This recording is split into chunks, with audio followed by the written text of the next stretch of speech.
అమలాపురంకు చెందిన శ్రీ శ్రీనివాస సేవా trust chairman నిమ్మకాయల సత్యనారాయణ 15 లక్షల రూపాయల విలువైన హెల్మెట్లు విరాళం టీటీడీ చైర్మన్ కార్యాలయంలో బీఆర్ నాయుడుకు అందజేసిన దాత హెల్మెట్లను టీటీడీ ఉద్యోగులకు విజిలెన్స్ పోలీసులకు అందజేసిన BR Naidu CVSV Muralikrishna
white balance of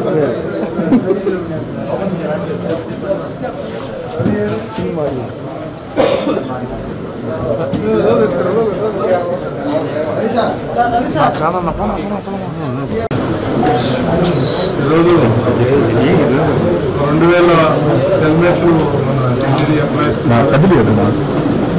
అనుకున్నాం. గతంలో 500 హెల్మెట్లు ఇచ్చాం, ఇప్పుడు ఒక 2000 హెల్మెట్లు ఇస్తున్నాం. ఇది 10,000 హెల్మెట్స్ వరకు ఇవ్వాలనే ఉద్దేశంతో మనకి స్పాన్సర్స్ ముందుకు వచ్చి ఇస్తున్నారు. ఈరోజు స్పాన్సర్ సత్యనారాయణ గారు ప్లస్ హైదరాబాద్ నుంచి నాగేంద్ర ప్రసాద్, వీళ్ళ సౌజన్యంతో ఇవన్నీ మనం చేయగలుగుతున్నాం. ఇక నెక్స్ట్ ఫేజ్లో ఇంకా 7,500 హెల్మెట్లు వస్తాయి. సుమారు 10,000 మందికి ఇవ్వాలనే ఉద్దేశంతో ఈ కార్యక్రమం పెట్టాం. దీనికి అందరూ కోఆపరేట్ చేసి అందరూ హెల్మెట్లు ధరించాలి. తీసుకెళ్ళి అందరూ ఇంట్లో పెట్టుకోకుండా అందరూ ధరిస్తే బాగుంటుంది. మీ సేఫ్టీ కోసం, మీ పిల్లల సేఫ్టీ కోసం, మీ ఫ్యామిలీ సేఫ్టీ కోసం అందరూ తప్పకుండా ధరించాలని చెప్పేసి ప్రతి ఒక్క